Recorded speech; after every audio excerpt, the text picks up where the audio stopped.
চট্টগ্রামের লোহাগাড়ায় সেনাবাহিনীর অভিযানে দেশীয় তৈরি চোলাই মদ, গাঁজা এবং দেশীয় অস্ত্রসহ 2 মাদক কারবারিকে আটক করেছে প্রশাসন। লোহাগাড়ার প্রতিনিধি সাইফুল ইসলামের প্রতিবেদনে দেখুন বিস্তারিত।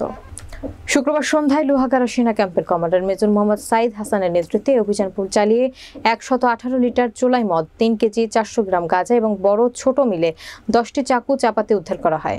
আটককৃতরা হলো উপজেলার কালা উজান 3 নম্বর ওয়ার্ডের রাবার ড্যাম হিন্দুপাড়ার বিমল দাসের পুত্র বিপ্লব দাস এবং আমিরাবাদ ইউনিয়নের 8 নম্বর ওয়ার্ডের হাসিরপাড়া এলাকার নুরুল কবিরের পুত্র আব্দুর রশিদ। লোহাগাড়া সেনা ক্যাম্পের কমান্ডার মেজর মোহাম্মদ সাইদ হাসান বলেন, গোপন সংবাদের ভিত্তিতে অভিযান চালিয়ে 2 জনকে আটক করা হয়েছে। এই ঘটনায় থানায় পৃথক 2টি মামলা রুজু করা হয়েছে এবং সকালে তাদেরকে পুলিশ স্কটের মাধ্যমে চট্টগ্রাম বিজ্ঞ আদালতে প্রেরণ করা হয়েছে।